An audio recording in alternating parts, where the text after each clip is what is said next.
E hoje a gente recebe aqui no estúdio a sommelier de cerveja Fabiana Regui. Ela vai falar, gente, sobre o mercado da cerveja artesanal. Bom dia, Fabiana, é um prazer recebê-la aqui. Bom dia, Thalita, obrigada pelo convite. O prazer é meu. Prazer é nosso de recebê-la e a gente te convida no momento em que as atenções estão voltadas para o caso que envolve a cervejaria Baker. Felizmente a gente não tem como deixar de falar disso. E no momento em que ainda há muita especulação e muita incerteza do que de fato aconteceu. Eu te pergunto em relação à sua experiência, ao conhecimento que você tem, né? A gente sabe do seu trabalho em relação à cerveja artesanal.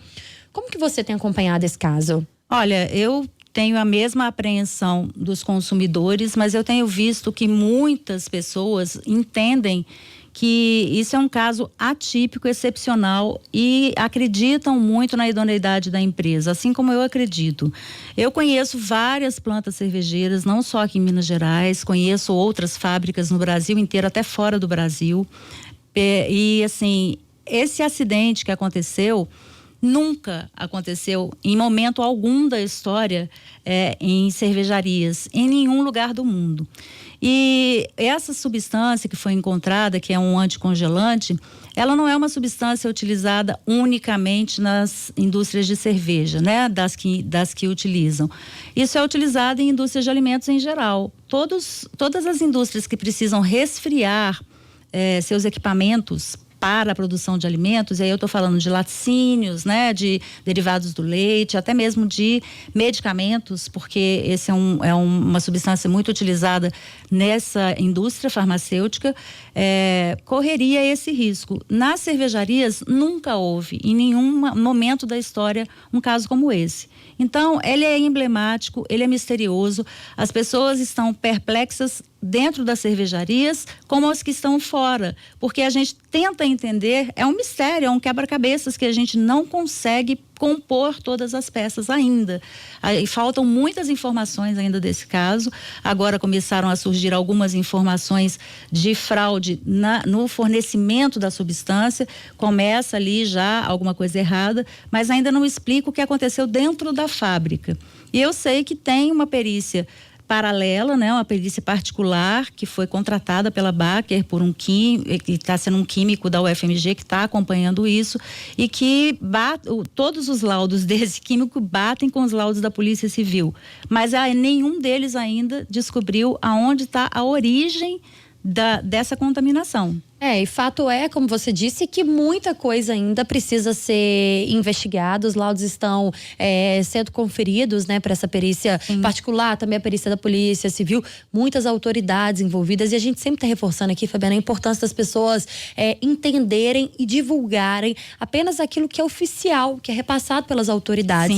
E a gente fala isso também, inclusive, para que essas mensagens espalhadas, eu falo mensagens porque eu estou falando das redes sociais, onde a gente vê um movimento muito grande de muitas informações que chegam de forma errada. Essas mensagens podem, inclusive, atrapalhar o setor de cerveja artesanal, que nada tem a ver com a Baker, as outras fábricas. Vocês têm percebido, você acha que o consumo da cerveja artesanal aqui no estado pode diminuir depois desse caso? Eu acho que afeta, sim. Eu acho que as pessoas perdem um pouco da crença, né, da credibilidade. As cervejarias artesanais em geral perdem um pouco da credibilidade junto ao consumidor, porque como eles desconhecem o processo produtivo, né, e não entendem que isso é uma substância química completamente alheia ao processo ou ao que tem dentro da cerveja, aos ingredientes da cerveja, aos insumos, eles podem acreditar que todas as cervejarias estariam envolvidas ou estariam correndo esse mesmo risco.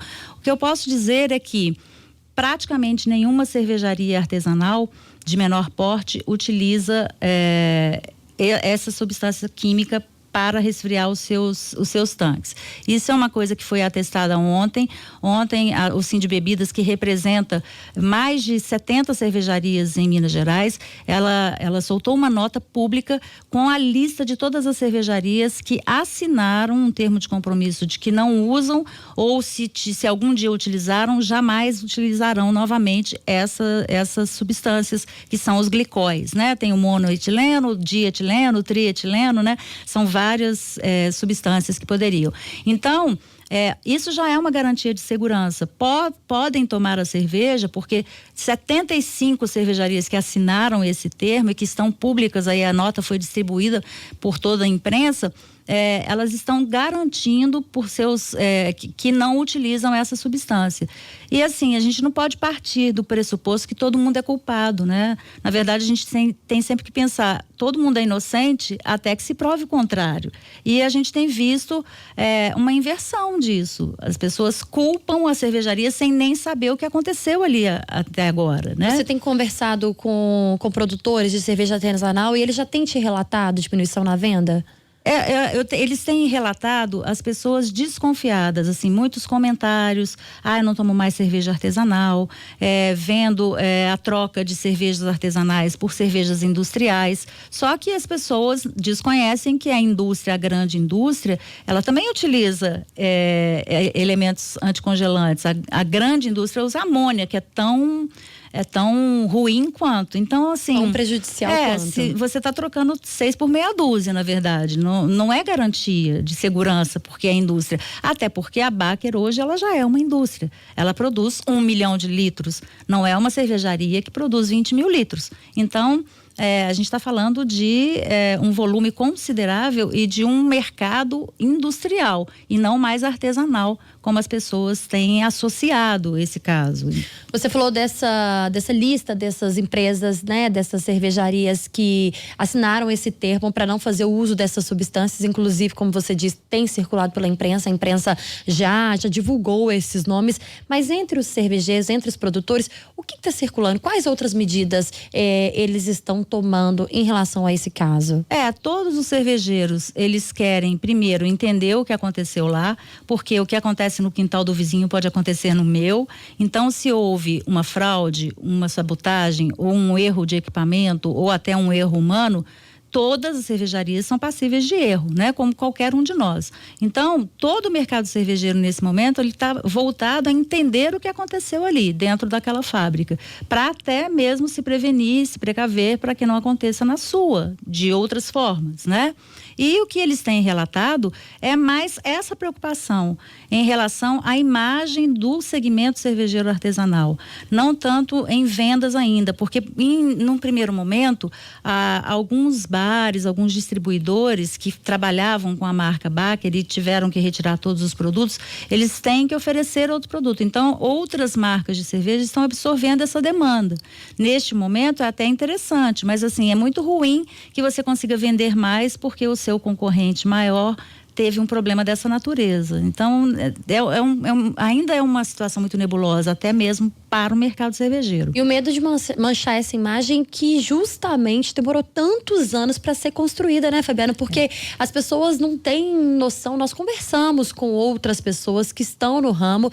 Eu queria te pedir para falar um pouquinho sobre o processo de fabricação mesmo, porque as pessoas não têm noção o quão trabalhoso ele é e como que isso pode afetar mesmo na economia, né? Exatamente. Hoje, as microcervejarias no Brasil, né, elas proporcionalmente são as que mais empregam. É um setor que tem gerado emprego e renda num momento de recessão em que muitas pessoas estão desempregadas. Então, é um setor que vinha movimentando a economia e que tinha um potencial de crescimento que vinha sendo anunciado desde o ano passado, muito grande. Ano passado a gente teve a abertura de chegamos ao número de 1.000 cervejarias abertas no Brasil inteiro.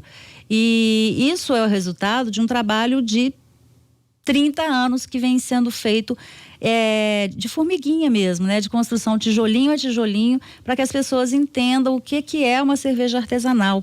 Na verdade, o nome artesanal pode sugerir uma coisa mal feita ou uma coisa de fundo de quintal, e não é, né? O que a gente entende como artesanal é aquela questão de você ter um volume menor e de você ter o controle de todo o processo. Então, um mestre cervejeiro numa cervejaria artesanal, ele tem o controle total do processo, desde a escolha do insumo que vai ser colocado naquela cerveja até o engarrafamento e a ida para os pontos de venda. Então, ele tem controle de todo esse processo.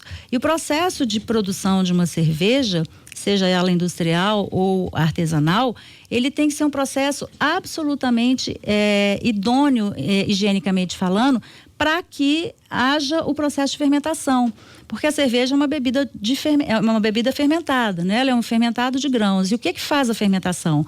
É um micro-organismo vivo, né? É um fungo, que são as leveduras. E para que essas leveduras trabalhem e transformem o que é a matéria-prima da cerveja em cerveja, ela tem que ter um meio completamente isento de qualquer outra bactéria, ela é isolada do ar. Então, é um processo muito limpo, é muito higiênico. Assim, na história da cerveja, se conta, né, que na Idade Média as pessoas foram salvas na Europa porque, em vez de tomarem água, tomavam cerveja. Porque a cerveja ela é totalmente isenta de bactérias patogênicas e faz com que você possa tomar aquele líquido completamente tranquilo, porque você não vai ser intoxicado por nada. E aí vem uma substância química que não faz parte da composição da cerveja e contamina lotes e tanques de uma cervejaria.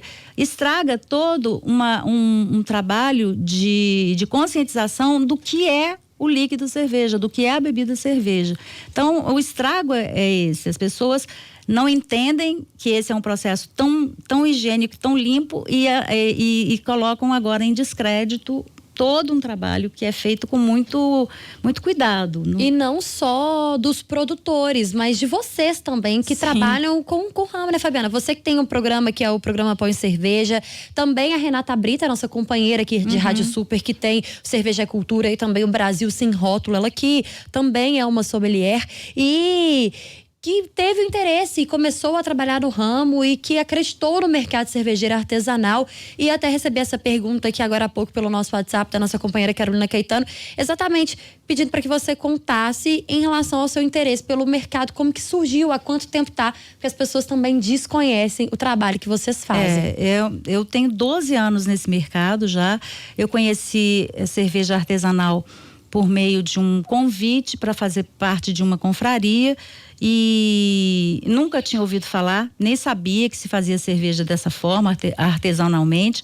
E quando eu experimentei as cervejas que não eram industriais, que eu conhecia como cerveja, eu achei aquilo tão diferente, tão curioso, que pela curiosidade eu fui atraída a conhecer mais. E aí eu comecei a estudar com essa confraria o que era cerveja artesanal e fui me interessando cada vez mais pelo tema, até trazer esse tema para a minha profissão, quando eu lancei o programa Pão e Cerveja em 2009, e já tinham 2 anos que eu estava, trilhando aí esse caminho. E aí eu fui estudar mais, fui fazer o curso de sommelier em 2010, fiz o curso de produção de cerveja para entender o que era o processo, e comecei a conhecer as pessoas que trabalhavam nesse cenário. Naquele momento eram muitos cervejeiros caseiros, havia poucas cervejarias, micro cervejarias ainda.